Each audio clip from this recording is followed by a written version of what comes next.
नमस्कार, अनादि टीवी में आप सभी का स्वागत है। मैं हूं आपके साथ कपिल मिश्रा और चलिए करते हैं बुलेटिन की शुरुआत मध्य प्रदेश से।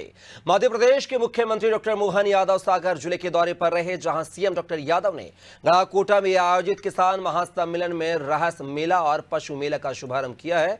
इस दौरान सीएम ने रहली विधानसभा में कॉलेज भवन बनाने और सामुदायिक स्वास्थ्य केंद्र का उन्नयन करने समेत अन्य महत्वपूर्ण घोषणाएं की हैं। उन्होंने कहा है कि किसानों को सम्मान निधि मिलती रहेगी, युवा अपने पैरों पर खड़े होंगे, महिलाओं, गरीबों और किसानों के जीवन में बेहतरी के लिए सागर में हजारों करोड़ों के निवेश से उद्योग धंधे स्थापित होंगे। उन्होंने ये भी कहा है कि किसान अगर फूड प्रोसेसिंग यूनिट स्थापित करते हैं तो सरकार बड़े प्रोजेक्ट पर अनुदान देगी और सरकार ने दुग्ध उत्पादन को 9% से बढ़ाकर 20% तक ले जाने का लक्ष्य रखा है। आप बताओ, किसान सम्मान निधि अगर सबसे पहले किसी ने दी है तो किसान सम्मान निधि देने का गौरव यशस्वी प्रधानमंत्री नरेंद्र मोदी जी के लिए। किस किस को मिलती है, हाथ खड़े करके बताओ जिनको किसान सम्मान निधि मिलती है। ये देखो कितने हाथ खड़े हो गए। लेकिन आप चिंता मत करना, हमारी सरकार भी किसान सम्मान निधि ऐसे ही चालू रखेगी। जोरदार अभिनंदन करें अपनी सरकार की भी एक ही नीति है।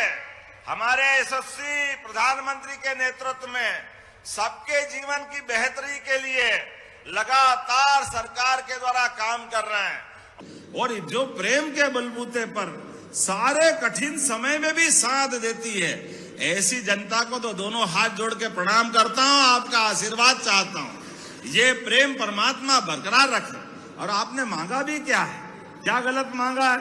रहली विधानसभा में सहपुरा में आपने कॉलेज की बिल्डिंग मांगी, मैं देने की घोषणा करता हूं, उसमें कोई आपत्ति नहीं।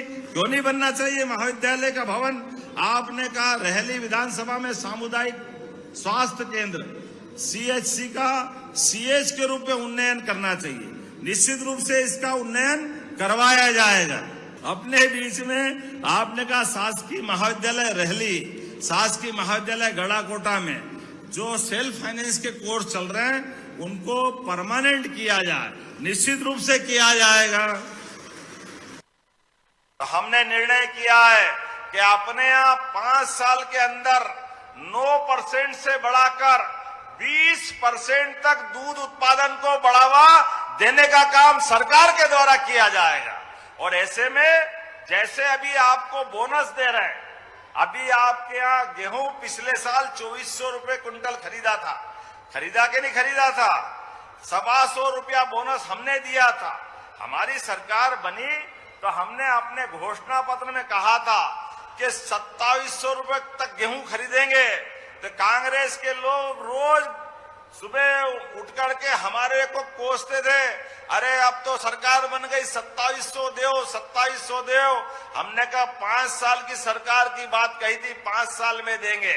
लेकिन मुझे इस बात की प्रसन्नता है, अभी तो 1 ही साल हुआ है। गए साल खरीदा था 2400 में, इस साल खरीदा 2600 रुपए में। हमारी सरकार 2600 रुपए क्विंटल गेहूं खरीदेगी। अपने किसानों को खेती में फसल के आधार पर पैसा मिलता है, उसकी फसल की कीमत मिल जाए। लेकिन फसल की कीमत में सब्जी, फल, फूल ये थोड़े दिन तो चलते हैं, लेकिन टमाटर ज्यादा हो जाए दाम नहीं मिलते, मटर का भाव बढ़ जाए, कोई और फसल का भाव बढ़ जाए। लेकिन अब हम अपनी खाद्य मतलब फूड इंडस्ट्री लगा करके ये सारी फसल के लिए भी अपनी द्वारा सरकार के आधार पर अगर आप 25 करोड़ की फैक्ट्री लगाओगे तो हम उसमें 25 करोड़ में 40% राशि सरकार देगी हमारे किसानों की बेहतरी के लिए।